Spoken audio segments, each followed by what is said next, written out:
Hi, இன்னைக்கு நம்ம be பாடி வைஸோட அல்ட்ராலைட் சன்ஸ்க்ரீன் பற்றி பார்க்க போகிறோம். இது full and full new generation filters add பண்ணியிருக்கிற சன்ஸ்க்ரீன். இதில் Korean anti acne technology implement பண்ணியிருக்கிறதா சொல்கிறாங்க. இது போட்டதுக்கப்புறம் எனக்கு எந்த நியூ பிம்பிள்ஸ் வரலை. ஸ்கின்னுக்குள்ளே போட்டப்போ ஈஸியாக அப்சார்ப் ஆயிடுச்சு. ஒயிட் கேஸ்டே கொடுக்கல. ஆயிலியாகவும் ஃபேஸை காட்டலை. ஆனால் ஃபர்ஸ்ட்டு ட்ரை பண்ணப்போ பயங்கரமாக எனக்கு நல்லா ஸ்வெட் ஆனதுனால கொஞ்ச நாள் ட்ராப் பண்ணிவிட்டு நான் திருப்பி மறுபடியும் யூஸ் பண்ணேன்.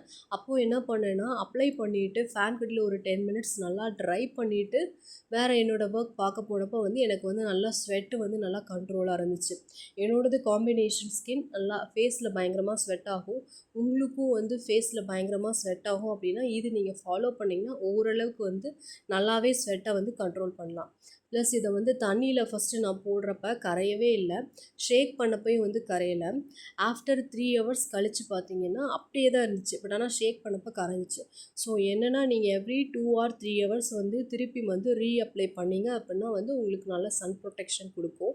நான் ட்ரை பண்ண நியூ ஜெனரேஷன் ஃபில்டர்ஸ் ஆட் பண்ணியிருக்கிற சன்ஸ்க்ரீனில் வாட்டர் ரெசிஸ்டன்ட் கொடுக்குற சன்ஸ்க்ரீனில் இது நல்ல லைட் வெயிட்டாக இருந்துச்சு. இந்த சன்ஸ்க்ரீன் எனக்கு ரொம்ப பிடிச்சிருந்தது. நீங்களும் ட்ரை பண்ணிவிட்டு கமெண்ட் செக்ஷன்